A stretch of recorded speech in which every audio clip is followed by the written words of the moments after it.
여러분 반갑습니다. 저는 한국은행 조사국 국제종합팀에서 근무하고 있는 우신욱이고요. 담당하고 있는 업무는 세계 경제 전망, 분석 이런 업무를 담당을 하고 있습니다.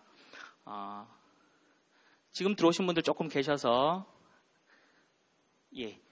제가 전반부에서 세계 경제 전망을 설명을 드리고요. 그다음에 후반부에는 조사총괄팀에 계시는 분이 나와서 한국 경제 전망에 대해서 다시 전망 관련된 내용을 말씀을 드리겠습니다. 대부분 다 대학생분들 맞으시죠? 일반인들 혹시 몇 분이나 계실까요? 일반인 조금 계시고요. 혹시 저희 8월에 개최하는 통화정책 경시대회에 참석하시는 분? 별로 안 계시네요. 지금부터 세계 경제 전망에 대해서 간단하게 말씀 나누고 여러분들 혹시 궁금하신 내용 있으면 Q&A 받고 그렇게 진행을 하도록 하겠습니다. 오늘 같이 말씀드릴 내용은 우선 국제금융시장하고 국제상품시장을 보면서 세계 경제 여건이 어떻게 돌아가는지를 같이 한번 얘기를 나눠보고요.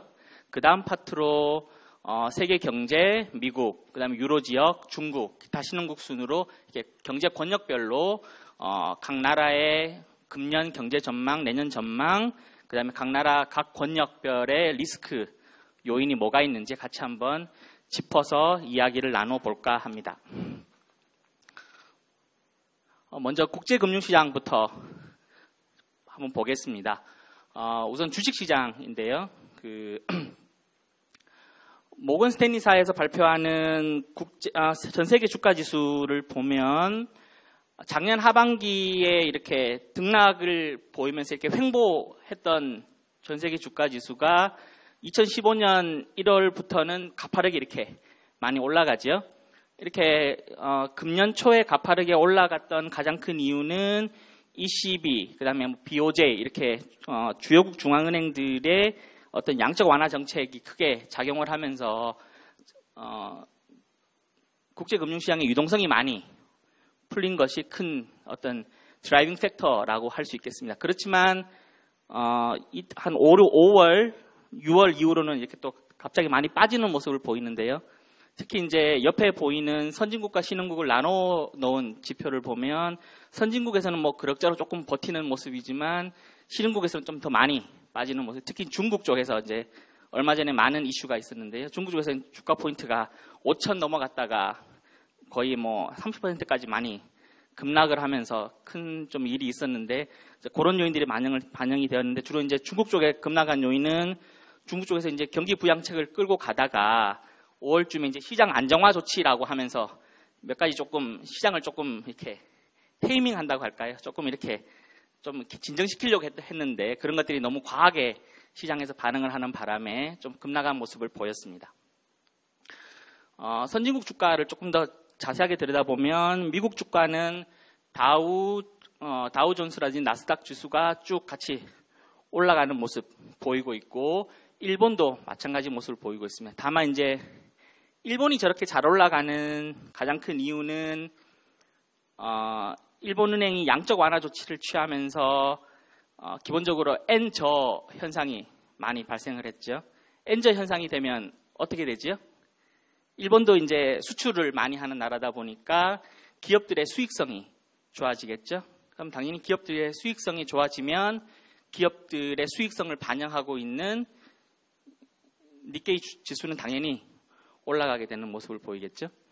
그래서 이제 일본은 그리스 사태니 뭐니 이런 것들 떠나서라도 좀 이렇게 잘 받쳐주는 모습을 보이는 반면에 파란색으로 나타나 있는 유로스톡스 유로 지역 주가 지수는 그리스 사태 계속 이제 작년 한 하반기부터 이제 계속 그리스 사태 채무 불이행 이슈가 들어왔다가 잠잠해졌다가 들어왔다 잠잠해졌다 계속 그런 모습을 보이고 있는데 이제 본격화되기 시작한 4월 이후부터는 이제 유로 지역 주가가 쭉쭉 빠지는 그런 모습을 보이고 있죠.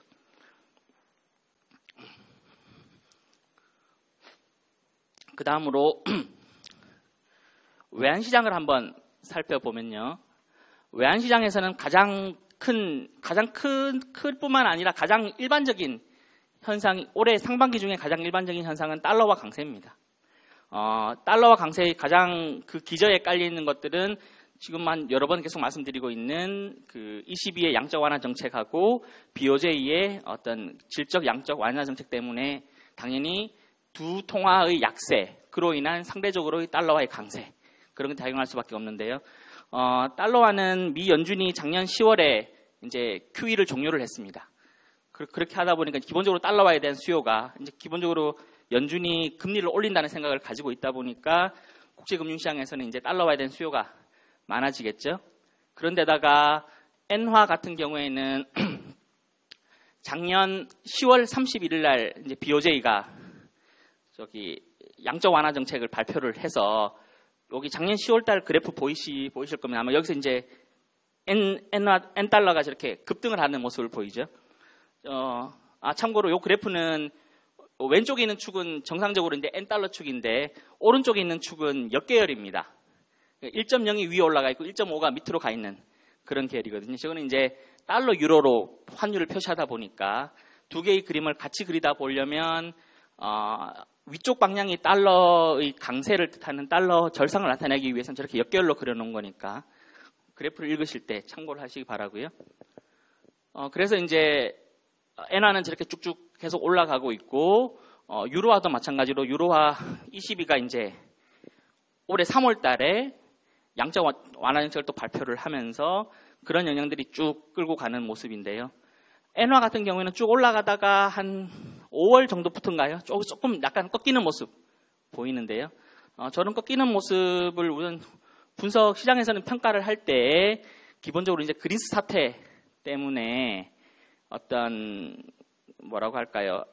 엔화가 이제 금하고 엔화 이렇게 해서 이제 안전자산으로 많이 통용이 되는데 저쪽에서 이제 유로화 쪽에서 많이 유로화 약세가 예상이 되기 때문에 글로벌로 투자하는 투자자 입장에서는 어떤 다이버시피케이션을 위해서 엔화에 대한 수요도 조금 있어야겠다라고 생각하면서 엔화에 대해서 이제 추가적인 약세가 조금 주춤하는 그런 모습을 보이고 있습니다. 선진국 시장에 비해서 신흥국 시장은 그 반대의 모습이 강하게 나타나는데요. 신흥국 시장을 보면 작년 연준이 10월 달에 QE를 종료한 이후부터 신흥국 시장의 주식 투자 자금과 채권 투자 자금은 그 이전에 비해서는 조금 다른 모습을 보이고 있죠. 그 전에 계속 유입이 많이 일어났다면 그 이후에는 유출이 조금 보이는 그런 모습을 보이고 있고, 당연히 신흥국 자금 시장에서 유출이 주식 투자 자금과 채권 투자 자금이 유출이 된다 함은 신흥국에서 채권을 발행할 때 그에 필요로 하는 가상금리를 더 많이 지불해야 되는 뜻이 되고, 그림에서 오른쪽 그림에서 보시는 것처럼 2014년 10월 이후로는 이제 가상금리가 쭉 올라가면서 올해 내내에도 이제 상당히 높은 수준의 가상금리가 유지되는 그런 모습을 보이고 있습니다. 그러니까 신흥국 시장에서는 자금 조달을 하기 위해서는 예전에 비해서 조금 더 가상금리를 더 주고 그렇게 해야 되니까 신흥국 시장에서는 당연히 유동성 사정이 예전만 하진 못하겠죠.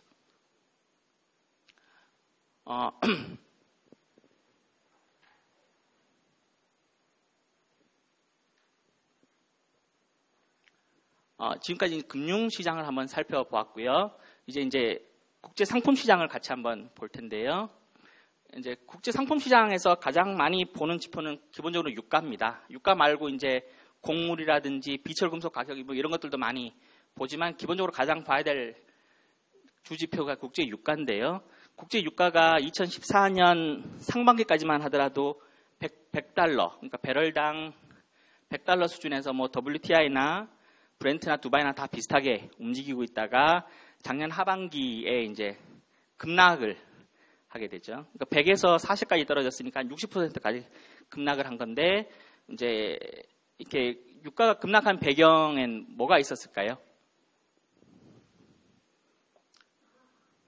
기본적으로 유가가 급락한다는 얘기는 세계 경제가 그렇게, 그러니까 시장 참가자들이 보는 세계 경제에 대한 뷰가 별로 안 좋다는 얘기죠. 그러니까 세계 경제가 좋으면 사람들이 소비도 많이 할 테고, 여행을 가려면 자동차도 많이 탈 테고, 생산도 많이 할 테고, 그렇게 할 텐데, 사람들이 세계 경제를 바라보는 뷰 자체가 조금 안 좋다.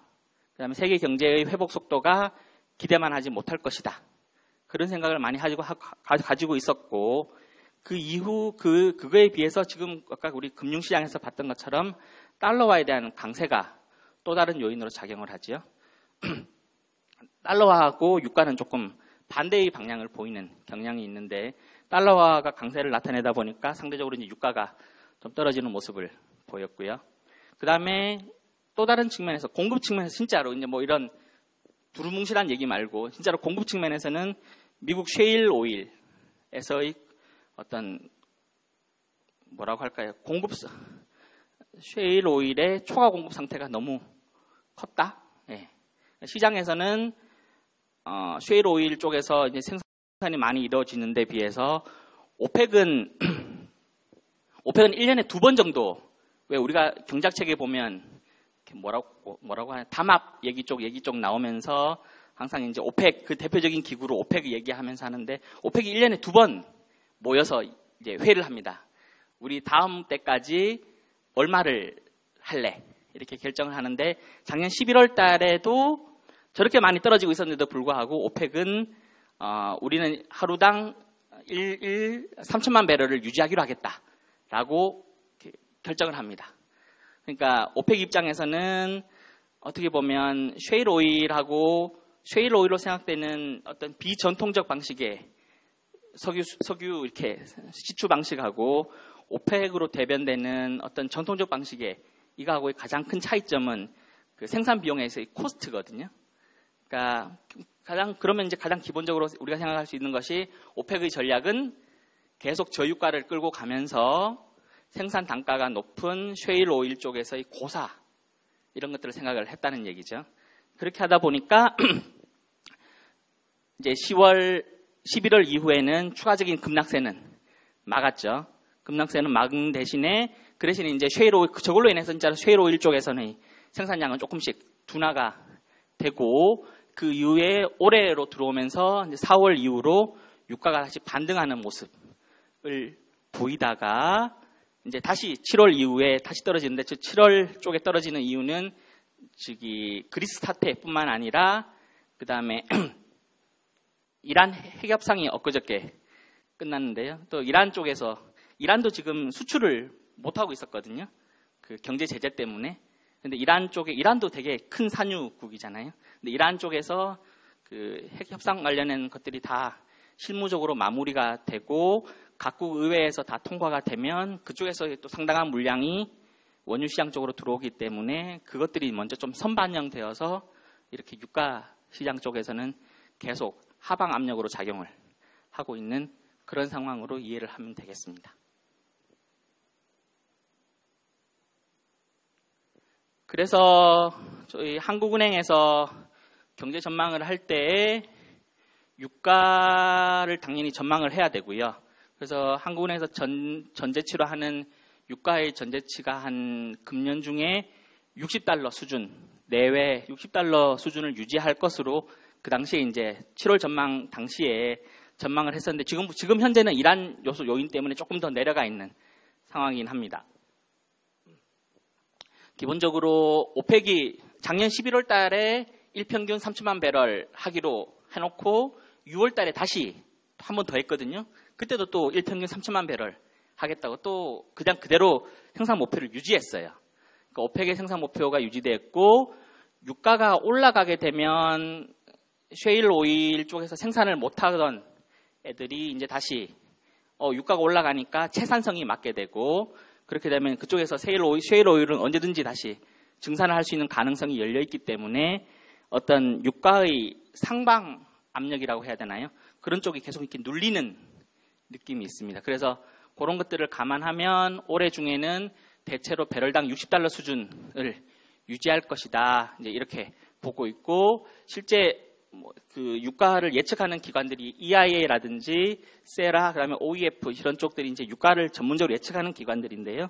저런 기관들에서도 2005년도에 평균적으로 유가가 60불 언저리에서 이렇게 움직일 것으로 그렇게 예상을 하고 있습니다.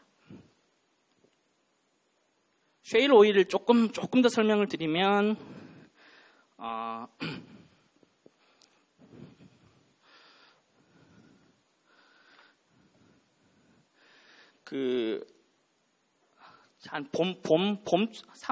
제가 4, 5월로 기억되는데, 저희 한국에서 발간한 보고서 중에 미국 셰일 오일 산업의 현황과 지속 성장 가능성이라는 보고서가 있습니다. 혹시 그 셰일 오일 쪽에 관심이 있으신 분들은 그 보고서가 홈페이지에 올라가 있거든요.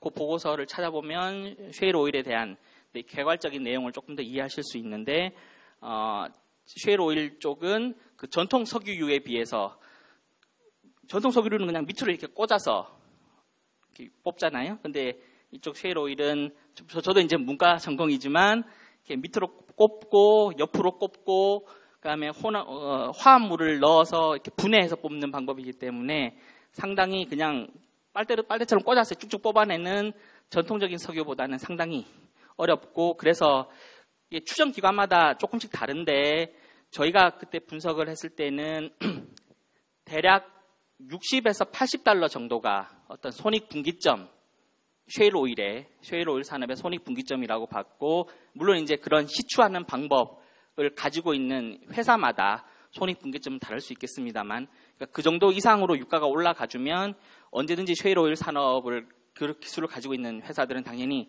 많이 뽑을 수 있을 거고요. 셰일 오일을 또 저도 몰랐는데, 보면 미국에서 생산하는 원유 생산량 중에 51대 49인가 그래요. 미국에서 생산하는 원유 중에 51대 49 정도로 이렇게 셰일 오일의 생산량이 많고요.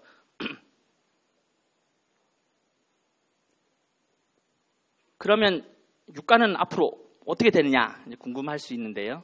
기본적으로 어떻게 되느냐를 볼 때는 리스크 요인을 봐야만 하겠는데, 기본적으로 이제 물론 이제 이란 핵 협상이 각국 의회를 제대로 다 통과하게 되면 그쪽에서 나오는 물량 때문에 당연히 유가의 하방 리스크로 작용을 할 소지가 많다, 이렇게 볼 수 있겠습니다. 그렇지만 이제 우리가 항상 중동 지역은 조금 리스키하잖아요. 이렇게 IS 이쪽 애들도 있고 시리아 관련된 쪽도 있고, 그래서 항상 뭐 내전이니 이런 쪽들이 항상 많기 때문에 어떤 중동 지역의 그런 불안한 정치적 정정 불안 요인이 항상 이제 어떤 상방 리스크로 작용을 할 수 있는 상황이다, 그렇게 볼 수 있겠습니다.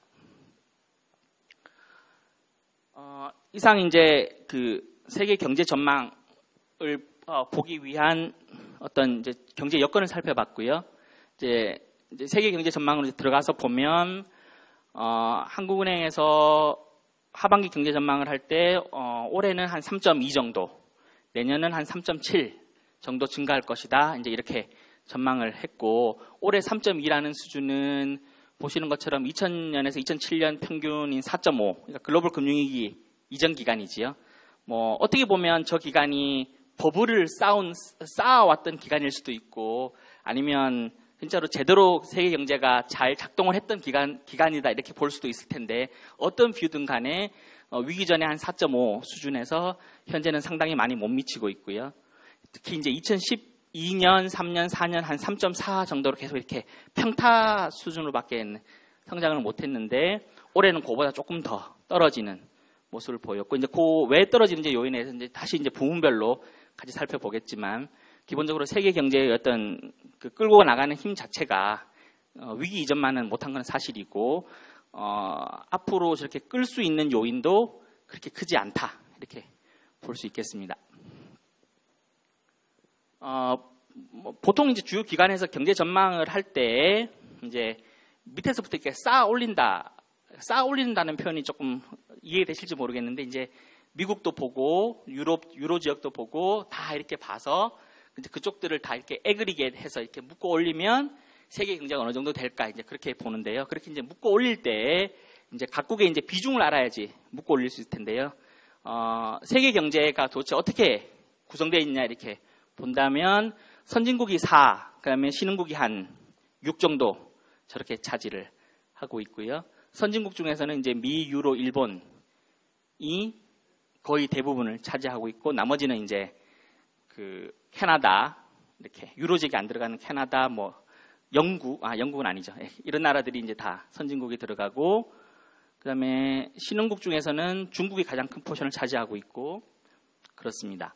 그다음에 이제 개별 국가로 들어가면 중국의 포션이 가장 크고요. 그다음에 중국하고 미국이 비슷한 수준이고, 요즘 인도 경제가 무섭게 잘 나갑니다. 인도, 그다음에 일본, 독일, 러시아 이런 순으로 나가고, 우리나라가 13위, 세계 경제에서 한 1.6% 정도 차지를 하고 있고요.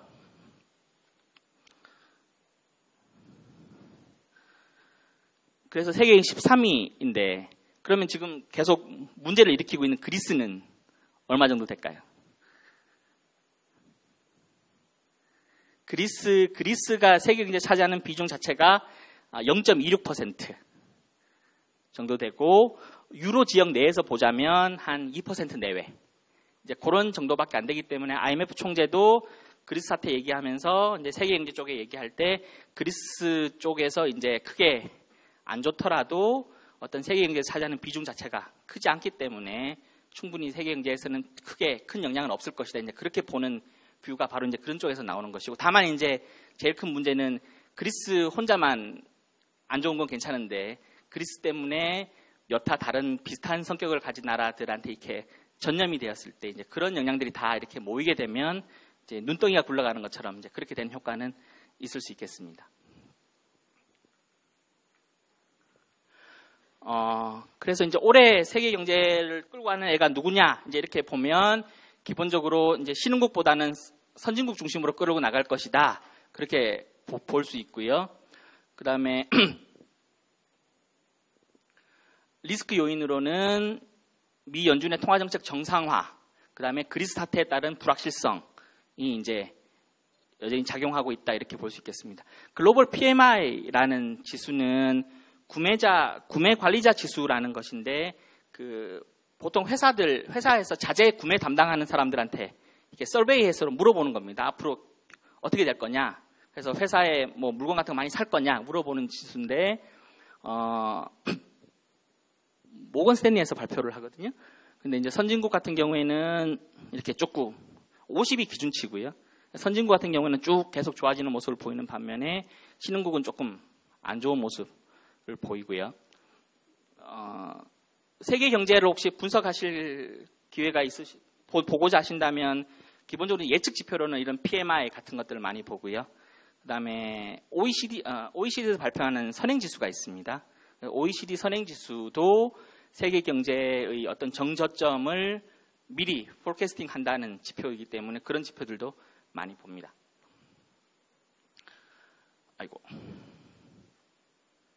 아까 봤던 것처럼 올해는 이제 선진국과 신흥국의 성장세 차별화가 핵심이라고 할 수 있을 것 같은데, 위기 이전에는 그렇게 성장을 했던 것 같아요.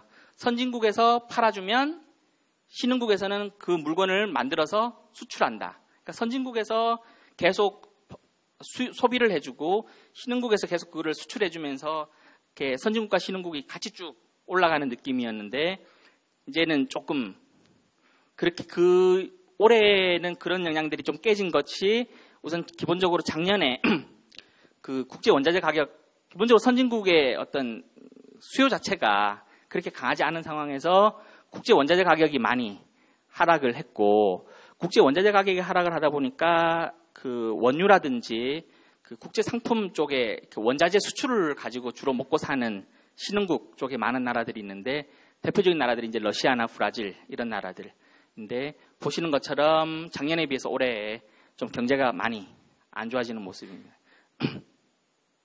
자원 수출 신흥국 자체들의 어떤 경제적인 경제 상황이 안 좋다 보니까 브릭스 중에서는 이제 러시아와 브라질, 그 다음에 권역별로 보더라도 중남미 지역이나 사하라 이남, 남아공 있는 그런 쪽이요.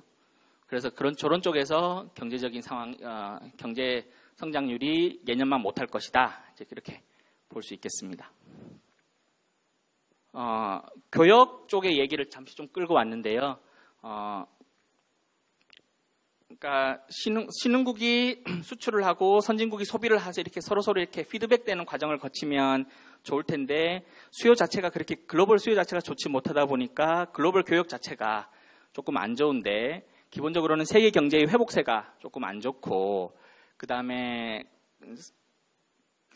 선진국에 있는 여러 나라들도 뭘 이렇게 뭐라고 해야 되나요? 그 먹거리라고 해야 되나? 새로운 산업을 신성장 동력을 찾아서 이렇게 투자를 해야 되는데 아직까지는 정확하게 과연 어디가 앞으로 10년을 이끌어 나갈 신성장 산업이다라는 것들에 대한 확실한 그런 뭐라고 할까요? 그런 것들이 아직까지 가지고 있지 않은 것 같아요. 그래서 각국별로 OECD도 그렇고 항상 분석 보고에서 얘기하는 것이 글로벌 투자 자체가 상당히 글로벌 이전에 비해서는 약하다 이런 얘기를 하고 있고 그래서 투자 회복이 지연되다 보니까 투자를 하기 위해서 공장도 만들어야 되고 이런데 그런 것들을 위한 원자재, 중간재 같은 것들이 교역이 많이 떨어지고 있고요. 그다음에 중국이 예전에는 혹시나 아직도 그런 인상을 가지고 계신 분들이 있을 수 있는데 중국은 그냥 가공무역을 하는 곳이다. 여러 나라로부터 원자재를 받아가지고 이제 거기서 조립을 해서 다시 파는 곳이다. 이제 그렇게 많은 볼 수 있는 뷰들을 많이 가지고 계실지도 모르는데 중국이 많이 바뀌었습니다. 중국은 국제 분업 체제 약화 저기를 끌고 가는 곳인데 이제 중국이 그런 중국이 아니라 자체적으로 기초부터 시작해서 원자재까지 많이 생산해내면서 어떤 글로벌 교역량 옛날에는 이제 많은 원자재가 중국으로 들어가서 중국에서 그걸 가지고 가공해서 다시 파는 쪽이었는데 이제는 그런 쪽에서 역량이 많이 약화되면서 국제 분업 체제가 없어졌다기보다는 약화되면서 글로벌 교역량 자체도 크게 안 좋고 올해 상반기 쪽에 보면 빨간색이 이제 신흥국 수입량인데요. 신흥국 수입량이 저렇게 쭉쭉 올라오다가 작년 하반기 이후부터는 신흥국 수입량 자체가 많이 떨어지는 모습을 보여서 세계 교역량 자체도 1, 4분기 중에 조금 안 좋은 저런 모습을 보이고 있습니다. 교역량은 그렇고 이제 물가 쪽을 보면 올해 물가는 내년에 비해서는 많이 조금 더 낮은 수준이고 그거의 기저에는 당연히 국제 유가가 크게 작용을 하고 있고 국제 유가가 작년 7월 이후로 급락을 했기 때문에 작년 7월에 있었던 기저 효과가 올해 계속 작용을 하면 이렇게 이제 물가 상승률이 떨어지는 수준이고 물가 상승률이 저렇게 떨어지는 원인에는 유가 이외에도 이제 그 GDP 갭이라고 하는 지수가 그런 지표가 있는데 GDP 갭 자체가 상당히 각국의 다 주요국 위주로 다 마이너스를 보이고 있습니다. GDP 갭이 저희 한국은행 그 통화정책 결정 방향 그쪽에도 자주 등장을 하는 단어인데요. GDP 갭이라는 용어는 그냥 쉽게 설명을 드리면 뭐 하나의 경제, 한 경제의 GDP의 실제치가 있고 그 다음에 그 경제 내에 잠재되어 있는 어떤 잠재 GDP 수준이 있다라고 그렇게 봅니다. 그래서 이제 실제 GDP가 잠재치보다 웃돌 때 그때는 당연히 경제가 호황 상태라고 하겠죠. 잠재 수준보다 더 많이 GDP가 올라갈 수 있으니까 그럼 당연히 경제가 호황이 되고 경제가 호황이 된다라고 하는 얘기는 물가 쪽에서 물가의 상승 압력으로 작용을 하게 되는데 지금은 그 반대로 잠재 수준은 최소한 뭐 한 4% 정도가 성장을 해줘야 되는데 뭐 세계 경제 자체가 실제치로는 한 2% 정도밖에 수준을 못하기 때문에 그 차이만큼이 마이너스 GDP 갭으로 나타나고 그 차이만큼이 당연히 어떤 물가에 하방 압력으로 작용을 하게 되는 그런 것이라고 이해를 하시면 되겠습니다.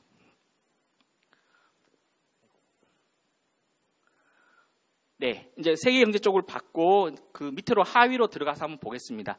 미국을 보면 1, 4분기 때 미국이 안 좋았습니다. 그래서 사람들이 많이 조금 저걸 했죠. 1, 4분기가 이렇게 안 좋은데 금리 올릴 수 있겠냐 이렇게 얘기를 했고 그 당시 이제 IMF 같은 보고서 기관에서도 금리 올리는 거 좀 자제해 주라 이렇게 얘기를 했는데 미국 옐런 연준 의장은 그렇게 보는 것 같지 않습니다. 옐런 의장은 6월달 FOMC에서도 얘기했고 7월달 클리블랜드 가서도 연설에서 얘기했고 엊그저께 미 하원 쪽 가서도 또 얘기를 했는데 미국 경제는 2, 4분기 이후에는 어떤 추세적으로 확실히 좋아지고 있다. 그다음에 고용시장도 완전 고용 수준에 근접해 있다. 미국 연준은 두 가지 맨데토리를 가지고 있어요. 우리나라는 한국은행은 금융안정과 물가 안정과 금융안정의 두 가지를 가지고 있는데 저기 연준은 물가 안정과 완전 고용 두 개를 가지고 있어서 그쪽은 다 봐야 하는데 기본적으로 실업률이 잠재 실업률 수준으로까지 많이 떨어지고 있다라고 보고 있고 그래서 노동시장의 슬랙이라고 얘기하는 어떤 더 일하고자 하는 의지라고 해야 되나? 하여튼 그런 것들이 많이 이제 축소가 되어 있고 그렇게 하다 보니까 이 연준은 9월달 제가 그렇다는 얘기는 아니고요. 9월달 미국 쪽 금융시장 참가자들은 9월달 정도를 미연준 이제 금리 인상의 시작이다라고 보는 것 같고 다만 이제 옐런 의장은 그걸 강조하는 것 같아요. 우리가 인상은 하더라도 중요한 건 인상 시기라기보다는 어떤 인상의 속도다라고 얘기를 하는 것 같고 인상의 속도는 항상 뭐 미국 쪽 얘기를 읽어보면 데이터 디펜던트 이런 얘기를 많이 하는데 그때 이제 나오는 데이터들을 보고 자기네들이 이제 그 금리 인상 속도를 조절해 나가겠다 이제 그렇게 보는데 기본적으로는 미국 경제는 소비가 되게 큰 포션을 차지하는데 소비 중에서도 이제 기본적으로 유가가 되게 싸다 보니까 유가가 싸고 하니까 가계의 어떤 실질 구매력 자체가 상당히 좋아질 수밖에 없고 그 실질 구매력이 좋아지면 소비를 당연히 많이 할 수 있게 되고요. 그런 것들이 이제 있을 수 있는데 다만 미국 경제의 리스크 요인이라 볼 수 있는 것들 중에 하나는 지금 미국 경제만 혼자 이렇게 잘 나가니까 이제 그 어떤 달러화 쪽의 강세로 인해서 어떤 미국 쪽의 수출 쪽이 안 좋거나 그다음에 그리스 사태로 인한 어떤 국제 금융시장의 불안, 뭐 옐런 의장은 뭐 그렇게 미국 글로벌 시장의 불안이 미국 경제 자국 내에는 크게 영향을 안 미친다 이제 이렇게 보는 뷰인 것 같은데 이제 그런 것들 때문에 이제 과연 정상적으로 9월달에 할 수 있을지 그건 이제 조금 더 지켜봐야겠지만 기본적으로 미국 경제에 대한 뷰 자체는 1, 4분기 일시적 요인, 그러니까 날씨가 되게 안 좋았어요. 추웠고, 그다음에 항만 파업 등도 있었고요. 그런 것들 빼고 나면 2, 4분기부터는 확실히 좋고 지금 현재 봐서는 9월달 인상을 안 할 이유가 그렇게 크게 없다. 이제 이렇게 미 연준은 보고 있는 것 같습니다.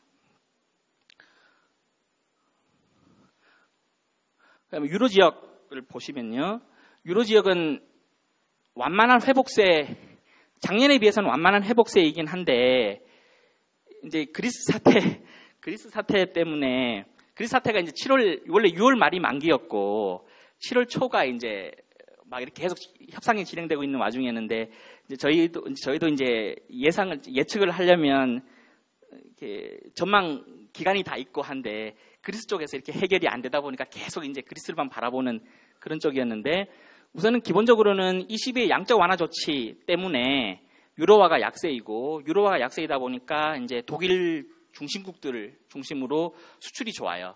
그래서 그런 쪽이 이제 유로 지역 경제 전체를 이제 끌고 나가는 긍정적 요인인 반면에 유로 지역은 고용이 되게 안 좋습니다. 실업률이 유로 지역 전체가 한 11% 정도 돼요. 실업률이. 그래서 고용 사정이 되게 안 좋고 그리스 쪽에서 이제 오늘도 이제 3차 협상을 어제죠. 3차 협상을 시작을 하긴 했지만 계속 이제 조금 뭔가 먹구름이 조금씩 아직 끝이 안 보이는 그런 상황이 지속되다 보니까 어떻게 될지는 잘 모르겠습니다. 기본적으로는 이제 그런 그리스 관련 리스크가 크지 않다라고 하면 기본적으로 기저에 흐르는 드라이빙 포스는 나쁘진 않다라고 볼 수 있겠고 작년 0.8에 비해서 올해는 한 1.5 정도로 좋아질 것이다 이렇게 보고 있습니다. 중심국들이 독일, 프랑스, 이탈리아, 스페인 저 4개국이 유로 지역의 중심국이에요. 나머지 그리스라든지 이쪽은 전부 다 이제 주변국 쪽에 해당하는 것이고 독일이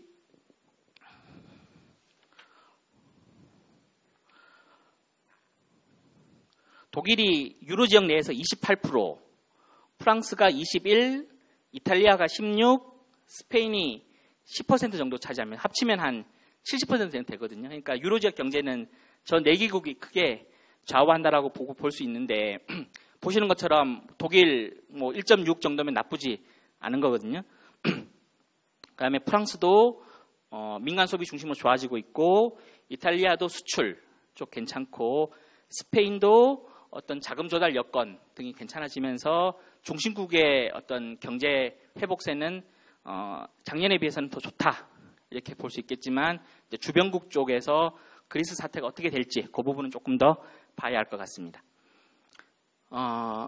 선진국 쪽에 마지막으로 이제 일본 한번 보시면 일본도 나쁘지 않아요. 일본도 완만한 회복세가 지속되고 있는데 기본적으로 이제 엔저 때문에 기업들의 수익성이 상당히 좋아졌습니다. 이제 일본의 핵심은 기업들의 좋아진 수익성이 기업들이 돈을 많이 벌면 기본적으로는 이렇게 근로자한테 이렇게 돈이 가야 되잖아요. 가게로 돈이 가서 가게가 그 돈이 다시 소비를 해야 되는 그렇게 선순환 구조가 이루어져야 하는데 기업들의 좋아진 수익성, 엔저로 인해서 좋아진 수익성이 가계 부분으로 흘러 들어가서 가계가 얼마나 소비를 함으로써 일본의 20년 동안 지금 계속 사람들의 그 짓누르고 있는 디플레 심리 자체를 어떻게 회복할 수 있을 것인가. 디플레라는 게 기본적으로 물가가 내려간다고 생각하면 지금 당장 소비를 할 이유가 없는 거잖아요. 그렇기 때문에 소비가 계속 이렇게 미뤄지는 건데 과연 그런 것들이 선순환 구조를 이루면서 일본의 가게들이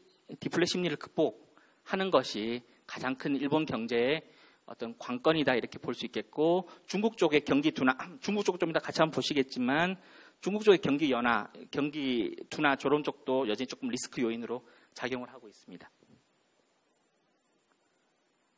이제 선진국에서 가장 대표 주자인 중국 한번 보시면 중국은 기본적으로 우리가 2000년대 초반에 생각했던 10%, 8% 이제 이런 나라가 더 이상은 아닌 것 같아요. 10%, 8% 떨어지면서 지금은 이제 7%대. 엊그저께도 이제 중국이 2, 4분기 GDP가 7% 나왔다. 전년 동기 대비 7% 나왔다. 그래서 이제 많은 애널리스트들이 깜짝 놀랐는데요. 자기들이 봤을 때는 7은 도저히 나올 수 없는 숫자인데 중국 정부가 7이라고 발표를 하니까. 그래서 이제 기본적으로 중국에 지금 끌고 나가는 힘은 어떤 정책적 효과가 좀 큰 부분이 있습니다. 작년 11월 이후에 중국 인민은행이 4차례에 걸쳐서 기준금리를 인하했고 지준율도 올해 2월 이후에 3차례에 걸쳐서 인하하면서 저런 것들이 아까 이제 중국 그 증시를 끌어올린 힘이 되었는데요. 저런 완화적 통화 정책도 있고 그다음에 하반기 중으로는 보이는 것처럼 상반기 중에 재정이 흑자였어요. 그러다 보니까 이제 하반기 중에는 재정 적자를 더 끌고 가면서 더 쏟아부을 더 힘이 있는 거죠. 저런 것들 생각하면 정책적 요인으로 인해서 상당히 끌고 가는 측면이 있는데 기본적으로는 조금 경기 과열된 그동안의 고속 성장에 따른 과잉 투자 이런 것들이 조금 경제 내에 조금 쌓여 있는 것 같습니다. 그래서 걔네들을 어떻게 조금씩 이렇게 없애면서 경제를 이렇게 쭉 질적인 방향으로 끌고 가야 되는데 이제 걔네들을 없애려고 하다 보면 경제에 샥이 오게 되니까요. 과연 그런 것들을 어떻게 조절해 가면서 양적 성장 중심에서 질적 성장 중심으로 이렇게 어떤 경제 성장의 패러다임이라고 해야 되나? 그런 것들을 바꾸는 것이 어떻게 할 수 있을지가 이제 중국 정부의 고민인 것이고 그 와중에 이제 이번에 있었던 것처럼 어떤 금융시장 쪽에 안정성이 훼손되지 않아야 되는데 그런 것처럼 이렇게 많이 주식시장들이 막 붕괴되거나 이렇게 되면 개인 소비 이런 것들 위주로 많이 영향을 받을 수 있기 때문에 문제가 될 수 있겠습니다.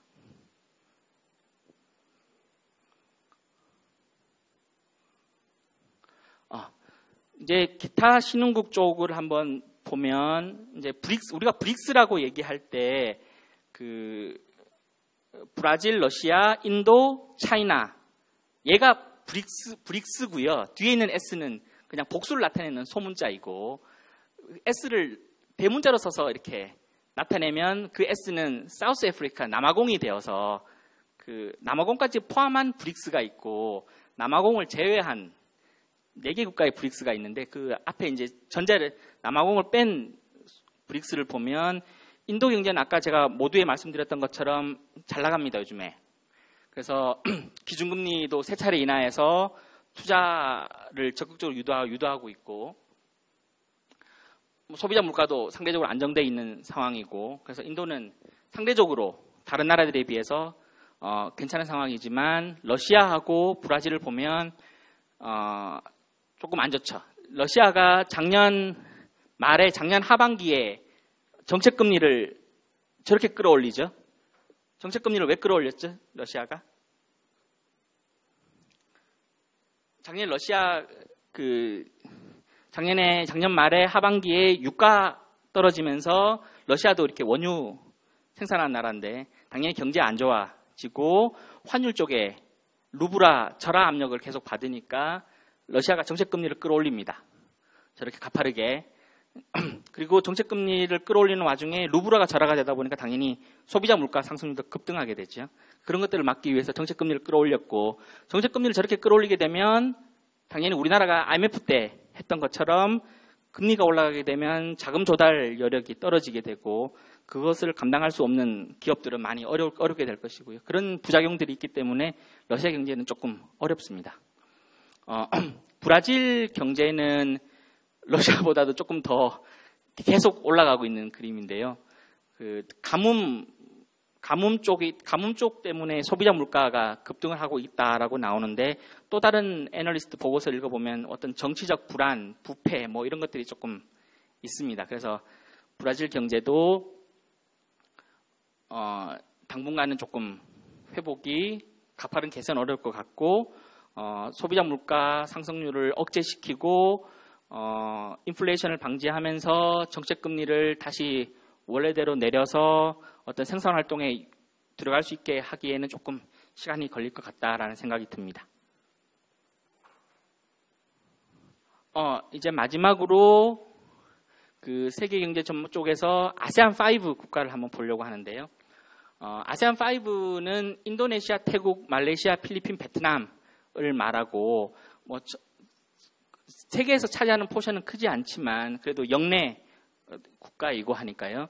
아세안 5 같은 경우에는 성장세가 이렇게 지속되고는 있습니다. 다만 이제 중국 쪽이라든지 일본 뭐 이런 쪽하고 수출 경기 불확실성이 조금 잠재되어 있는데, 기본적으로 태국, 크게 5개 나라 중에 태국, 필리핀, 베트남은 괜찮은 편이에요. 반대로 인도네시아하고 말레이시아는 조금 안 좋은데, 그 두 개 그룹으로 나누는 가장 큰 기준은 그 국제 원자재 가격 때문이고요. 인도네시아하고 말레이시아는 원유 관련된 산업이 많아서 당연히 원유 가격이 떨어져 있기 때문에 경상수지 적자 돼 있고, 말레이시아 같은 경우에는 부가가치세를 도입을 하거든요. 그러니까 당연히 세금이 올라가면 민간 부분의 소비 여력이 떨어지게 되는 부분이고, 그 반대로 태국은 저도 이제 수업 준비하면서 봤는데 군사 과도 정부가 하고 있다고 하네요. 근데 이제 민정으로 이양을 하려고는 하는데 그 시기 때문에 조금 정치적 불안은 있지만 여전히 관광 수입 쪽이 괜찮다 이런 얘기가 있고요. 필리핀은 2016년도에 총선, 대선, 지방선거가 다 같이 있어요. 2016년도에 있으면 2015년도에는 어떤 일이 벌어지나요? 정부가 주로 어떻게 많이 하죠? 인프라 투자 같은 걸 많이 하겠죠? 그래서 정부 지출을 많이 확대를 할 예정입니다. 그래서 필리핀 쪽은 그런 쪽으로 인해서 개선의 여지가 있고, 베트남 같은 경우에는 적극적으로 외자 유치를 많이 하려고 합니다. 그래서 FDI 증가라고 표시가 되어 있는데, 최근에 베트남은 외국인이 자국 내에 투자할 수 있는 투자 제한 한도를 철폐를 했습니다. 은행 산업 등 특별한 산업들을 제외하고 많은 산업들에 대해서 그런 어떤 경제 내에 불필요한 표현은 그렇지만 경제가 성장하면서 없어져도 되는 필요 없는 규제들에 대해서는 과감하게 규제를 하고 외국 자본, 그러니까 외국인 지적 투자 자본을 적극적으로 끌어들이면서 그걸 바탕으로 자국 내 생산, 수출을 확대하는 모습입니다. 이렇게 보면 기본적으로는 어떤 그 원유 자원 수출국 중심으로 안 좋아지는 신흥국의 경제 부진 때문에 세계 경제 성장세가 조금 안 좋아지겠으나, 미국을 중심으로 한 어떤 선진국들의 완만한 개선세 등은 오래 이어지고, 이제 원유 가격 쪽에 그런 부분이 해소된다면 내년부터는 다시 이제 바텀을 찍고 다시 올라가게 되는 그런 모습을 보일 수 있다. 이렇게 이제 한국은행에서는 전망을 하고 있는데요. 아까 뭐 여러 가지 다양한 요인, 그리스 요인이라든지, 그다음에 미국 경제, 미 연준이 과연 금리를 인상하기 시작했을 때 그냥 인상했구나 이렇게 이게 아니라 진짜 국제금융시장에서 과연 얼마나 그거를 그냥 당연하게 받아들일지, 그 다음에 자금 이동은 어떻게 일어날지, 그런 것들에 대한 어떤 리스크 요인이 잘 어떻게 전개되느냐에 따라서 향후 세계 경제 또는 이제 다음에 설명드릴 우리 한국 경제에 대한 미치는 영향이 어떻게 될지 달라질 수 있겠다 이렇게 생각을 합니다. 그럼 이상으로 그 세계 경제 전망 오신욱 과장님의 강연 마치도록 하겠고요. 박수 해주시기 바랍니다.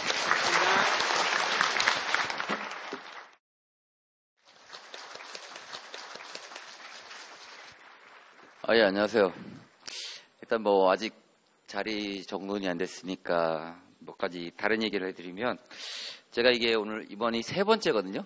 제가 지난번에는 앞서 발표하신 우신욱 과장님 자리에 있었어요. 그래서 제가 세계 경제 전망을 2번 하고 이번 봄에 제가 총괄팀으로 오면서 이제 국내를 하게 됐는데, 이게 보시면 이 PPT에 있는 내용들이 여러분이 다 가지고 계시잖아요. 그리고 저희 홈페이지 가시면 경제 전망 보고서가 올라와 있는데 거기에 가보시면 훨씬 더 자세한 내용이 많습니다.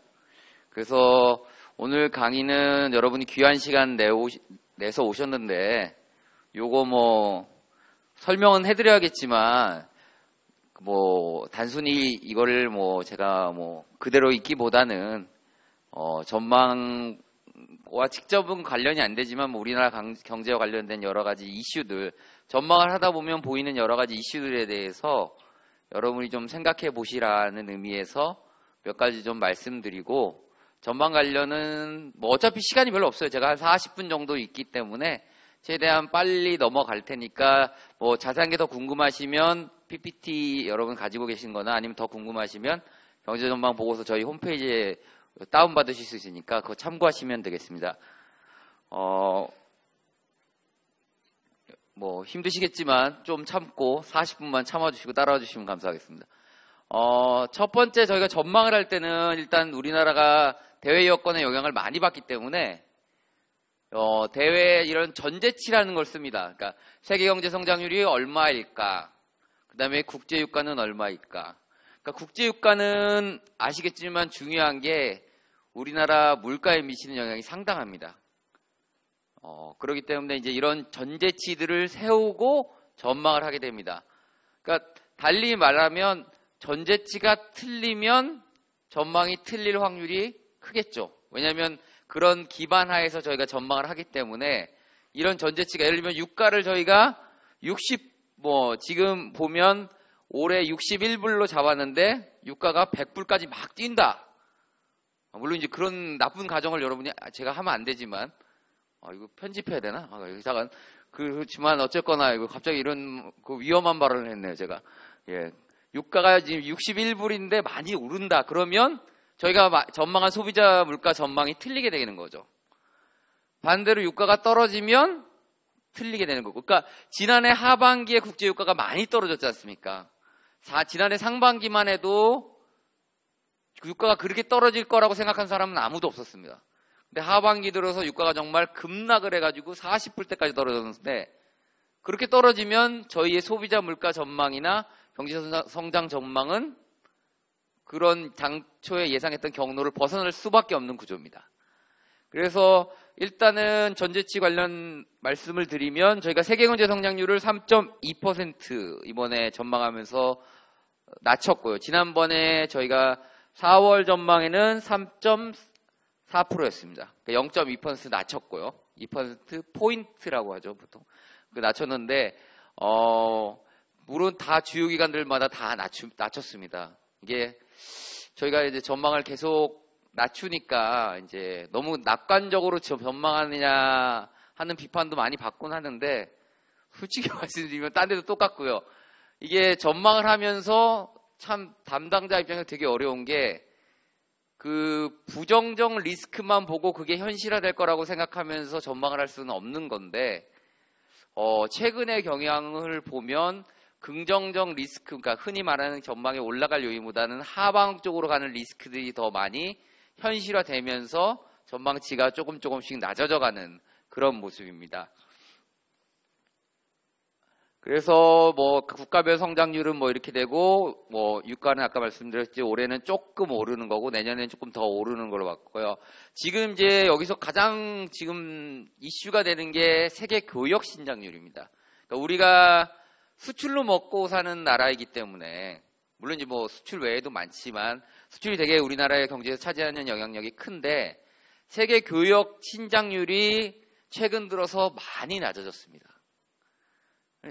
여러 가지 요인이 나오고 이거에 관해서 국제기구들에서 많이 페이퍼가 나오는데 일단 중국 자체 그 패러다임 변화를 하면서 중국이 이제 더 이상 그 중간재를 우리나라나 이런 여타국에서 사들여서 단순 조립 가공을 해서 수출을 하는 그런 거를 지양하면서 그런 걸 이제 안 하면서 그러면서 이제 그런 면이 준 게 있고요.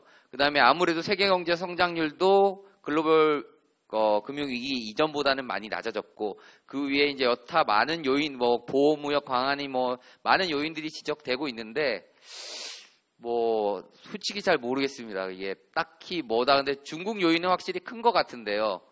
다른 요인들은 아직도 뭐 제가 봤을 때는 이게 딱 이렇다 하는 건 없지만 뭐 여러 가지 요인들이 나오고 있어서 이 세계 교역 신장률이 많이 낮아진 것들은 여러분이 한번 좀 고민해 보시고 여러 가지 페이퍼들이 최근에 많이 나오고 있으니까 한번 읽어보시면 좋을 것 같고요. 재정 지출은 아시겠지만 올해 이제 추경을 하기로 했지 않습니까? 아직 국회 통과는 안 됐지만 추경을 하기로 했고 저희 전망에서는 추경을 반영을 했습니다. 그래서 올해 재정 지출 증가율이 8.6%로 저희가 이제 전제를 했고요. 지난번 전망치보다 지난번 4월에 전망할 때 저희가 재정 지출 증가율을 5.4%로 봤는데 이번에는 8.6% 올라가는 거로 봤습니다. 페이지가 제가 잘못 넘겨서 하나 올라갔는데 여기 하나 말씀드릴 게 있는데 이 관리재정수지라고 보이시잖아요. 이 관리재정수지 하니까 되게 어렵죠. 근데 재정수지에는 두 가지가 있습니다. 물론 여러 가지가 더 많은데 크게 보면 두 가지가 있는데 하나가 관리재정수지고 하나가 통합재정수지입니다. 그러면 우리나라 재정수지는 과연 흑자일까요? 적자일까요? 할 때 하나는 흑자고 하나는 적자입니다. 근데 국제기준은 뭐냐면 통합재정수지입니다. 통합재정수지는 우리가 흑자입니다. 관리재정수지는 지금 보시면 아시겠지만 0 밑으로 내려가 있잖아요. 적자예요. 그럼 우리 국제기준에서 흑자잖아요. 그럼 왜 국제기준을 안 쓰고 관리재정수지를 쓰냐고 하면 이게 보시면 아시겠지만 이 사회보장성기금 흑자 제외라고 돼 있잖아요. 되게 어려운 말 같은데 그러니까 쉽게 말씀하시면 국민연금 같은 게 빠져 있다는 거예요. 그러니까 우리나라는 아시겠지만 고령화가 지금 급속도로 진행되고 있지만 아직까지는 고령화 상황이 심한 정도는 아닙니다. 국민연금도 아직까지는 흑자가 나는 거죠. 그러니까 통합재정수지로 하면 우리는 흑자가 되는 겁니다. 근데 이게 유럽 국가 같이 복지 그 혜택도 상당 잘 돼 있고 고령화가 진행된 나라의 경우에는 통합재정수지를 쓰면 심각한 적자가 나오는 거죠. 그러니까 국제 기준은 당연히 그걸 넣어서 그 나라의 전체 재정 상황을 봐야 된다는 그런 생각하에 통합재정수지를 쓰는데 우리는 그걸 쓰면 그냥 흑자로 계속 나오니까 그게 아니라 관리재정수지라는 걸 따로 쓰고 있는 겁니다. 그러니까 지금 그리스 문제가 많이 나오잖아요. 그리스 할 때도 그 통합재정수지는 이게 건들 수가 없어요. 왜냐하면 복지 혜택을 줄인다는 게 생각보다 되게 어려운 일이거든요. 그래서 그리스 정부한테 뭐 여타 뭐 독일 같은 국가들이 강제하는 것들이 관리재정수지를 GDP 얼마 뭐 GDP의 몇 프로 흑자로 해라 뭐 이런 식으로 이제 많이 강제를 하는 식으로 협상을 하고 있습니다. 제가 원래 예전에는 강의할 때 막 전문 용어 쓰면서 되게 잘난 척 많이 했어요. 근데 그러니까 여러분이 배워가시는 게 없어서 이번부터는 조금 이제 자세하게 설명하면서 좀 이제 뭐 좀 하나라도 좀 더 알아가시는라는 의미의 설명하고 있는데 뭐 혹시 이게 너무 쉽거나 좀 더 뭐 어려운 내용이 알고 싶으시면 이따 제가 Q&A 시간에 드릴 테니까 그때 질문하시면 될 것 같고요. 민간 소비는 아시겠지만 소득 여건 개선, 주택시장 호조 등으로 지금 메르스 때문에 안 좋지만 회복될 거라고 저희가 전망을 하고 있고요. 다만 밑에 보시면 아시겠지만 가계부채나 주거비 부담은 제약 요인입니다. 여기서 이제 하나 말씀드려야 될 게 보시면 이제 근로소득 부분이 있고 이전소득 부분이 있고 사업소득이 있습니다. 근로소득은 여러분이 뭐 당연히 아시겠지만 그냥 월급을 받는다. 이게 지금 제가 이제 여기 말하는 거면 이렇게 쉽게 얘기하면 문제가 틀릴 수도 있습니다. 근데 이제 쉽게 설명하기 위해서 말씀드리는 거니까 뭐 전문적인 지식을 가르쳐서 저한테 태클을 거시면 좀 곤란한데 일단 근로소득은 월급을 받는 거고요. 죄송합니다. 이게 자꾸 이걸 놓고 다녀야겠네. 사업소득은 자영업자들이 이제 말 그대로 이제 뭐 해서 사업을 해서 돈을 버는 거고요. 이전소득은 이제 흔히 말하는 아까 같은 복지와 같이 아무런 대가 없이 돈이 왔다 갔다 하는 거. 세금을 내고 나라에서 보조금이 나오거나 복지 혜택이 나오는 거나 이렇게 되어 있습니다. 보시면 아시겠지만 여기서 이 그래프는 근로소득을 얘기하려고 소득 여건이 계속 이제 근로소득 쪽에 포점을 맞추려고 했지만 시선은 당연히 이전소득에 가게 돼 있죠. 이전소득이 왜 이렇게 느느냐. 이전소득이 왜 이렇게 느냐면 작년 7월에 기초연금이 도입이 됐습니다. 아시겠죠? 기초연금 다 아시죠? 예. 그것까지 설명하면 이게 좀 뭐 길어지니까 스마트폰으로 찾아보셔도 되고요. 그 이전소득이 하면서 이전소득이 대폭 늘고 있고요. 그러니까 이런 식으로 이전소득이 늘면 이제 우리도 소득이 늘면서 복지 지출이 늘고 고령화가 진행되면 저희도 통합재정 수지가 이제 적자로 가게 되는 거죠. 그래서 국가 부채 문제가 나오고 이제 여러 가지 이제 지금 현재 유럽에서 나오고 있는 문제들이 나오게 됩니다. 그래서 저는 개인적으로 고령화가 참 우리 경제에 큰 위기를 중요하게 저희가 고려해야 될 거라 생각을 하고요. 여러분이 이제 곧 학생분들이 많으시니까 곧 결혼하실 텐데 꼭 제가 강의할 때만 말씀드리지만 아이를 많이 낳으셔서 우리나라 이 저출산 고령화 문제를 해결하는 게 나중에 저희가 이런 재정 적자나 이런 국가 부채 문제를 해결할 수 있는 가장 큰 해결책이 아닌가 이런 생각을 많이 하고요. 저 오른쪽 그래프 보시면 아시겠지만 이게 이제 지금 이제 저희 경제에서 상당히 큰 문제가 되고 있는 가계부채 증가 속도입니다. 가계부채는 이거 얘기하면은 1시간짜리이기 때문에 그 자세한 거는 저희가 아마 가계부채 관련 금융 강좌도 있을 거예요. 그때 참고하시면 될 거고요. 가계부채가 상당히 빠른 속도로 늘고 있고 이게 이제 민간 소비에 상당히 부정적인 영향을 상당히까지는 아니지만 약간 제약 요인을 작용할 수 있다는 저희가 예상을 하고 있고요. 설비 투자는 나쁘진 않습니다. 설비 투자는 반도체 시장이 상당히 괜찮기 때문에 설비 투자는 올해도 괜찮을 거라고 보고 있고요. 건설은 여러분 다 아시겠지만 지금 주택 가격이 많이는 아니지만 꾸준히 올라가고 있습니다. 그래서 주거용 건물 관련해서 건설 경기는 그렇게 나쁘지 않을 것 같고요. 보시면 아시겠지만 왼쪽 그래프 보시면 아시겠지만 주택 매매 거래량이나 건설 수주액 모두 증가세가 조금 나타나고 있고요. 오른쪽 보시면 이제 비주거용 건물인데, 그러니까 주택은 느는데 왜 비주거용은 늘까요? 경제는 가끔은 보면 되게 비논리적인 것 같으면서도 되게 논리적이에요. 비주거용 건물이 느는 이유는 단 하나입니다. 그러니까 단 하나라고 말씀드릴 수는 없죠. 여러 가지 있겠죠. 주거용이 오르니까 비주거용이 오르겠지만 가장 큰 요인은 금리가 낮기 때문입니다. 그러니까 요새 와이프가 그러는데 초등학생들의 가장 큰 꿈이 임대사업자라면서요. 임대사업자. 애들이 좋은 걸 제일 많은 줄 알아요. 예. 제일 좋죠. 예. 임대사업자. 예. 이거 편집 안 되나요? 혹시 임대사업자분들이 저 이거 보시면 화내실 것 같은데. 잠깐 금리가 워낙 낮기 때문에 사람들이 이제 오피스텔이나 이런 것들을 매입을 해서 그걸로 월세나 이런 걸 넣으면서 그 돈을 이제 운용을 하는 거죠. 그러다 보니까 비주거형 건물 쪽도 괜찮습니다. 그리고 이제 추경을 하게 되면 SOC 쪽이 많이 늘거든요. 그러면 이제 토목건설이 많이 늘기 때문에 건설 투자는 올해 괜찮을 것으로 보고요. 이제 문제는 상품 수출입니다. 제가 한 9년, 10년 전에 조사구에 있을 때는 정말 수출은 걱정할 게 없었어요. 그때는 정말 수출이 정말 증가율이 높았어요.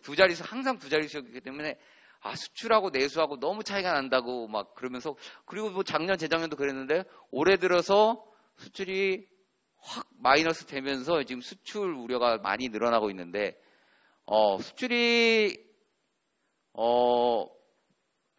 수출을 얘기할 때 이제 흔히 말하는 금액 기준이 있고 물량 기준이 있습니다. 여러분이 잘 보셔야 되는데, 왼쪽 그래프, 오른쪽 그래프 보시면 그 15년 하반기를 봤을 때 빨간색 선 보시면, 왼쪽 그래프 보시면 15년 하반기는 0보다 크죠. 근데 오른쪽 그래프 보시면 총 수출이 이제 막대 그래프인데 15년 하반기가 0보다 작습니다. 그러니까 왼쪽은 물량 기준이고요. 오른쪽은 금액 기준입니다. 그러니까 PQ 아시죠? 예. 그래서 물량 기준으로는 저희가 하반기 정도 되면 이제 플러스 전환할 것 같지만, 금액 기준으로는 여전히 하반기에도 마이너스를 벗어날 수 없다는 거고요. 이게 아시겠지만 국제유가가 떨어져서 유가 관련 석유 제품, 그 다음에 유가만 떨어진 게 아니라 각종 원자재 가격이 많이 떨어졌습니다. 원자재 가격이 떨어지면 우리나라 철강 제품부터 해가지고 관련 제품들 가격이 다 떨어집니다. 그러면 뭐 금액 기준으로는 다 떨어지는 데다가 세계교역 신장률도 예상한 것보다 지금 저조하고요. 그 다음에 엔저 같은 그런 가격 요인도 여러 가지 가세해서 지금 수출 쪽이 조금 어려운 상황입니다. 하지만 아까 말씀드렸듯이 반도체 수출이 괜찮기 때문에 뭐 그럭저럭 괜찮을 것 같고, 휴대폰은 하반기에도 좀 부진할 걸로 저희 부서 저희가 전망한 건 아니지만 저희 수출 쪽 담당하는 부서에서 하더라고요. 그 하반기에 그 삼성 이게 특정 회사를 얘기하면 안 되니까 이게 녹화가 돼서 참 어려워요. 이게 녹화가 안 되는 강의면 막 얘기하겠는데 미국에 있는 경쟁사에서 어느 회사로 얘기 안 했습니다. 그 새로운 폰이 하나 나오잖아요. 예, 그 사과 모양으로 생긴 회사에서 새로운 폰이 나온답니다. 하반기에. 그래서 나오면 아무래도 그 우리나라에 있는 휴대폰 회사들이 좀 영향을 받기 때문에 이제 그걸로 하반기에는 휴대폰은 안 좋지만 그래도 반도체 쪽이 최근에 계속 그 새로운 제품이 나오잖아요. 계속 제품 얘기를 하면 회사를 벗어날 수가 없네요. 무슨 와치 이런 거 나오잖아요. 그런 거 나오죠. 예, 그런 것 때문에 이제 그 반도체 거기 이제 다 칩이 들어가고 막 이러기 때문에 반도체 쪽은 괜찮을 거라는 전망이고요. 그래서 이제 전망을 이제 과연 그래서 얼마냐? 사람들 이거에 제일 관심이 많죠. 그래서 얼마냐? 그래서 저희가 본 게 올해는 한 2.8% 정도 성장할 거고 내년에는 3.3% 정도 성장을 하지 않겠냐, 이렇게 보고 있습니다. 이거 관련해서 이제 하나 말씀드리면, 아까 제가 민간 소비할 때 말씀을 드리려고 했는데 말씀을 못 드린 게 뭐가 있냐면, 민간 소비는 아까 제가 했지만 부동산 경기나 소금 여건 개선으로 괜찮을 거라고 얘기는 했지만, 그렇다고 저희가 전망을 할 때 여러분이 보시면 아시지만 여러분 그래서 많이 쓰세요 더? 별로 안 그러시잖아요. 별로 그렇게 안 와닿잖아요. 그러니까 소비는 다른 분야와 달리 되게 안정적입니다. 물론 변동성이 좀 변화하긴 하지만, 위기 이후에 변동성이 변화했다는 보고서들도 있지만, 그래도 여타 부분에 비해서 제일 안정적인 거는 민간 소비입니다. 일단 먹고는 살아야 되니까 우리가. 근데 민간 소비 증가율이 GDP 증가율보다 지금 한 1% 정도 낮죠. 2.8인데 민간 소비가 1.8. 그러니까 아무래도 저희가 이렇게 비판하는 대로 장밋빛 전망을 하는 건 아닙니다. 이렇게. 그래서 민간 소비는 그러니까 앞으로 회복 조짐이 있다는 거지, 민간 소비가 갑자기 확 늘어나고 이렇게 보는 건 아니고요. 소비에 관련해서 이제 최근에 이제 여러분이 신문에 많이 보셨겠지만 많이 나오는 얘기가 요새 이제 빌 받는 이 부분 또 편집해야겠네. 죄송합니다.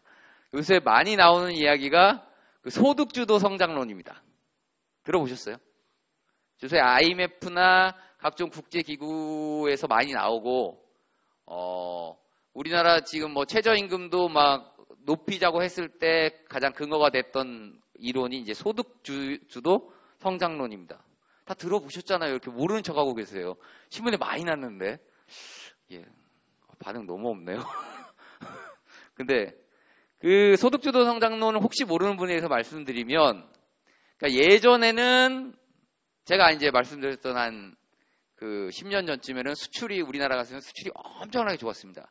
그 수출이 좋으면 우리나라는 좀 뭐랄까 주로 대기업들이 좋죠. 수출 대기업들이 뭐 자동차나 반도체나 휴대폰이나 디스플레이나 이런 쪽이 많이 좋죠. 그럼 그때 이제 많이 나오는 이제 그런 로직에 나오는 것들이 이제 흔히 이제 낙수 효과라고 하죠. 낙수 효과. 한국말이 가끔 더 어려울 때는 영어로 하면 이제 스피로버 이펙트라고 하죠. 그러니까 스피로버 이펙트는 이제 간단하게 말씀드리면, 그러니까 한 놈이 잘 되면 그게 이제 여파가 이제 밑에 이제 안 되는 사람에게까지 미친다. 그러니까 이걸 여러 군데 할 수 있어요. 수출이 잘 되면 그게 내수로 파급이 될 수도 있고, 부자가 돈을 더 많이 벌면 그게 가난한 사람에 갈 수도 있고, 이런 스피로버 이펙트라는 것에 대한 그 얘기들이 많이 나오다가 최근 들어서 이 스피로버 이펙트를 부정하는 견해들이 대거 나옵니다. 자꾸 딴 얘기를 해서 귀주간 40분에 딴 얘기를 해서 그런데, 제가 아는 교수님이 한 분, 되게 노 교수님이 이런 얘기를 하시더라고요. 사회과학에서는 100% 진실이라는 없다. 사회과학을 볼 때는 한 100m쯤 떨어져 보는 게 낫다. 왜 그런 얘기를 하시냐면, 사회과학에도 되게 유행이 있어서 한쪽이 막 뜨면 그쪽으로 막 사람들이 몰려간대요. 그러다가 그게 또 아니면 다음에 또 이쪽으로 쫙 몰려간다는 거죠. 그래서 지금은 상당 부분 소득주도 성장론이 대세로 지금 막 굳어져 가는 그런 분위기입니다. IMF나 월드뱅크나 이런 쪽에서 나오는 보고서들이 대부분 그쪽을 많이 지지하는 쪽으로 나옵니다. 그러니까 소득 분배 불평등이 성장에 방해가 되고 뭐 이런 쪽으로, 그 상위 소득자의 소득이 늘면 성장률이 낮아진다든지 뭐 이런 식의 보고서들이 많이 나옵니다. 그러니까 요 로직을 이제 뭐 쉽게 설명드리면, 상위 소득자의 소득이 늘면 그 높은 사람들은 이미, 그러니까 소득이 높은 사람들은 이미 쓸 만큼 쓰고 있다는 거죠. 그 사람들이 소득을 더 얻는다고 해서 쓰지 않는다는 거죠. 그러니까 우리나라 기업들의 얘기를 하면 그 많이 이익은 났지만 그걸 다 투자나 이런 데 쓰지 않고 대부분 유보하고 있잖아요. 그런 식의, 그러니까 스피로버가 안 된다는 쪽이고요. 그러면 그게 절대 진리냐? 그렇지는 않습니다. 반대 로직도 분명히 나올 수가 있어요. 반대 진영에서 이제 나오는 로직은, 그러면 좋다 이겁니다. 그러니까 저소득자가 확실히 소비 성향이 높습니다. 그러니까 저소득층은 돈이 없어서 못 쓰고 있기 때문에 돈을 지면 쓸 요인이 더 커질 수도 있습니다. 근데 과연 그렇냐 하면 아닐 수도 있습니다. 왜냐? 지금 우리나라 소비 성향이 되게 떨어지고 있습니다. 그러니까 저소득층한테 저소득층의 임금이 늘어나더라도 그 사람들이 그걸 소비를 하지 않고 저축을 하거나 가계 자신이 갖고 있는 부채를 갚을 수도 있습니다. 그러니까 실례로 작년 미국에서 유가가 떨어지면서 많은 사람들이 미국의 소비가 크게 늘 거라고 봤습니다. 그래서 미국 경제 성장률을 대폭 상향 조정을 했는데 지금까지는 아직 효과가 안 나타나고요. 저축률만 올랐습니다. 그러니까 반대쪽 로직도 분명히 적용이 될 수 있는 거죠. 제가 이렇게 뒤에 얘기를 하니까 마치 소득주도 성장론을 반대하는 것 같은데, 저도 근로자이기 때문에, 월급을 받기 때문에, 당연히 뭐 제 입장은 뻔하고. 자, 다음으로 이제 전망 관련해서 몇 가지 이제 저희가 이제 종합해서 몇 가지 말씀드리면, 일단 올해는 한 2% 후반 정도 예상하고 있고요. 저 왼쪽 그래프 보시면 파란색이 저희가 지난번 4월에 전망했던 건데, 그거보다는 낮아질 걸로 보고 있습니다. 전망 패스가 낮아지지만 기울기나 이런 거 보셨을 때 하반기부터는 회복될 거라고 보고 있고요. 올해 보시면 수출이 안 좋고 투자 쪽이 생각보다는 괜찮아서 수출보다는 내수 기여도가 훨씬 높을 것으로 보입니다.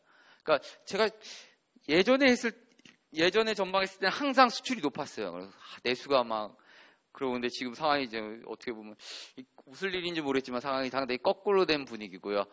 올해는 내수가 성장을 견인할 걸로 보고 있고, 지금 그 유가가 많이 떨어졌기 때문에 이 교역 조건 개선이 되죠.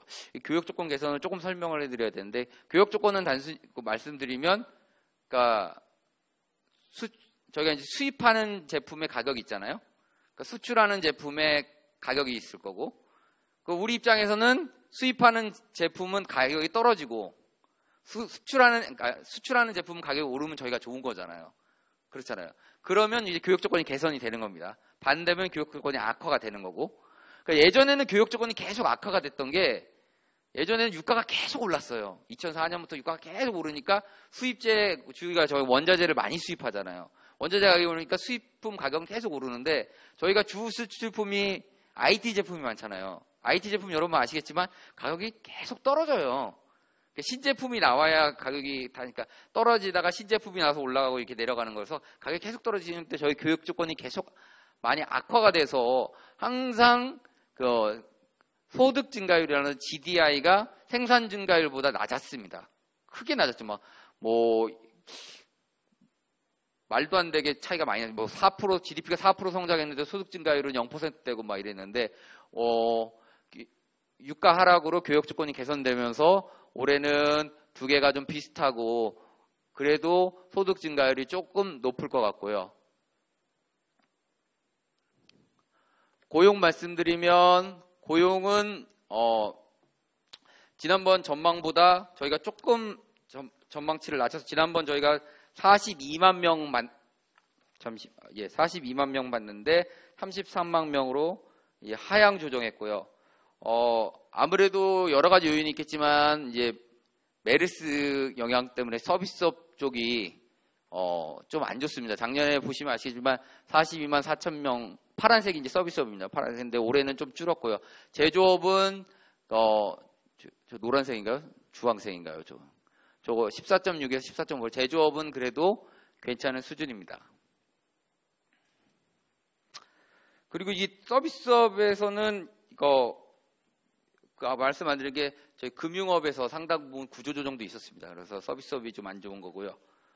물가 쪽 말씀드리면, 물가는 아까 제가 계속 오늘 강의에서 몇 번 말씀드렸는데, 국제유가가 상당히 계속 쭉 떨어졌기 때문에 그 영향으로 보시면 작년 하반기, 작년 7월부터 쭉 떨어졌는데, 그 영향으로 물가 상승이 낮아졌는데요. 올 하반기 들어가면 물가는 이제 전년 대비로 보잖아요.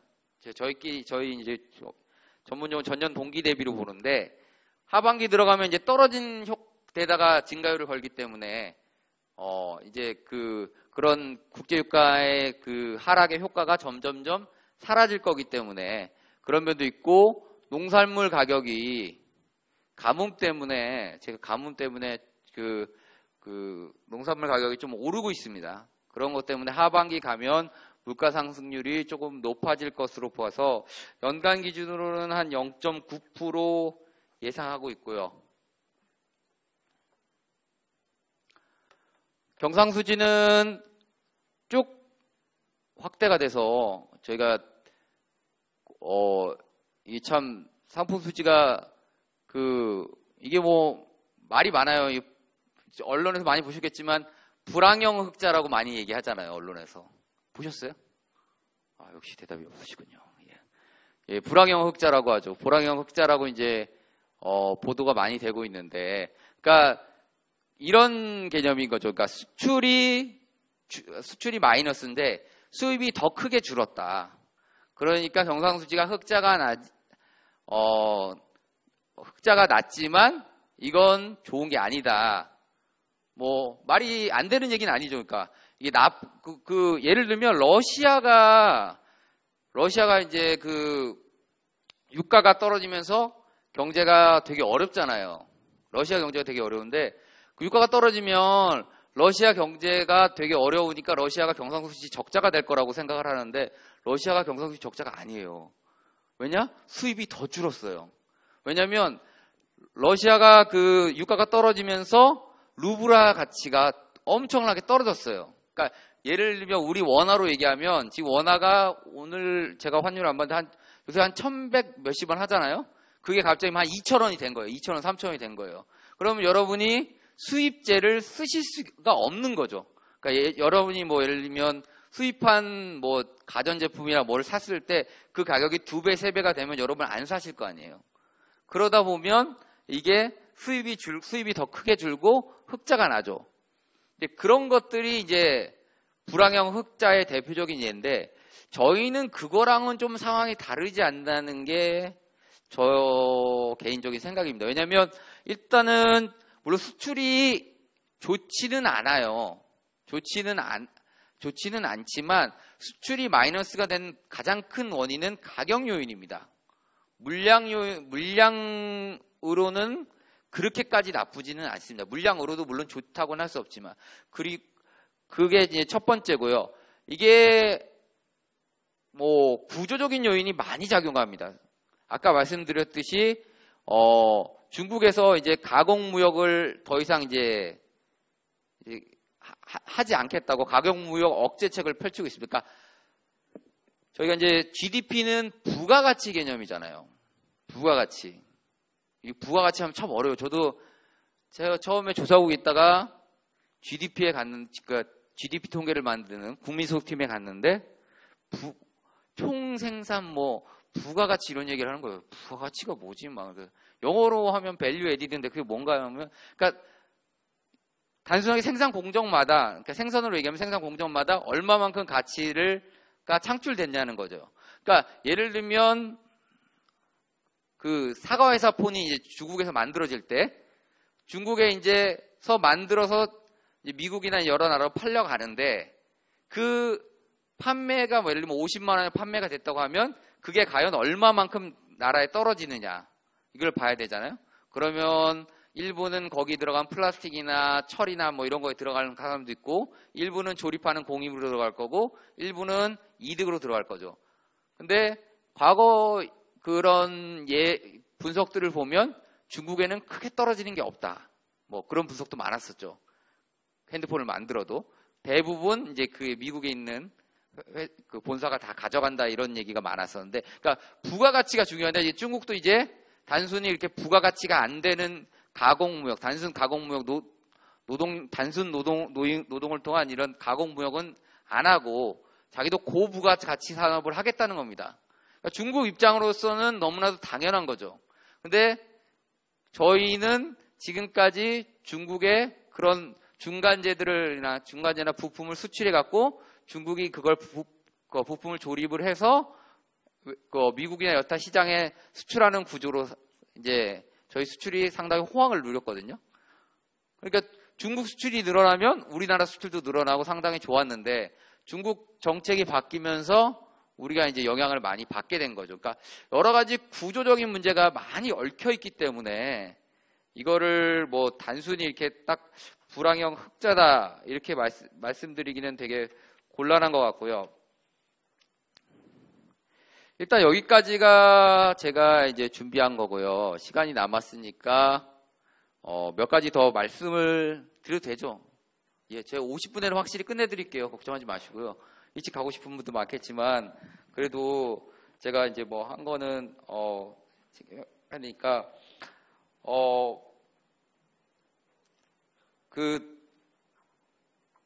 하나 말씀드리고 싶은 건 이거 하나만 켜주시겠어요?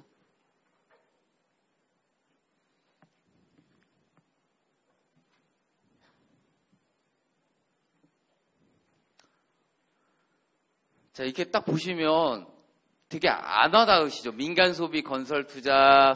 처음에 왔을 때 이게 되게 어색하고 이렇게 봐야 하나 이제 많이 하죠. 근데 이제 거시경제학을 배우면 뭐 Y는 C 플러스 I 플러스 G 플러스 X 마이너스 M 뭐 이렇게 배우잖아요. 우리나라가 이제 여기서 말씀드릴 거는 여러분이 알지만 우리나라가 수출 비중이 되게 높습니다. 우리나라 명목 GDP에서 GDP 개정상으로 보면 수출 비중이 작년 기준으로 50.6%나 돼요. 되게 높죠. 민간 소비가 50.4%. 그리고 설비가 8.5, 정부 소비 15.1, 건설수 투자 14.7 뭐 이렇게 됩니다. 근데 수출에서 수입을 차감을 하죠. 그러니까 수출 수입을 차감을 하기 때문에 순수출 기준으로 하면 5.3%입니다. 그래서 이제 100이 나오는 거죠. 그래서 이게 수출이 수입을 유발을 하면 그러면 저희한테 남는 게 별로 없는 거죠. 그러니까 중국이 아까 고부가가치 산업을 한다는 게 이런 개념인 겁니다. 그러니까 저희가 수출 증가율이 막 높아지는데 수입 증가율이 따라서 높아지면 저희 경제에는 X 빼기 M이기 때문에 별로 남는 게 없는 거예요. 그래서 이 순수출 전망이 되게 중요한데 이 순수출 전망이 되게 웃긴 게 내수가 좋으면 수입이 좋아요. 내수가 좋으면 여러분이 소비를 많이 하시잖아요. 소비에는 상당 부분 수입제들이 있어요. 그래서 우리가 순수출은 그러니까 저희도 아직 그런 고가치가 완전하게 안 됐기 때문에 그러니까 전망할 때 순수출이 되게 중요한데 수출 빼기 수입을 하면 거의 플러스가 나옵니다. 저희 나라는 같은 경우는. 근데 가끔 마이너스 나오는 연도가 몇 년 있어요. 한 10년에 한두 번씩. 그럴 때는 저희 내수가 되게 좋았을 때입니다. 근데 올해 보시면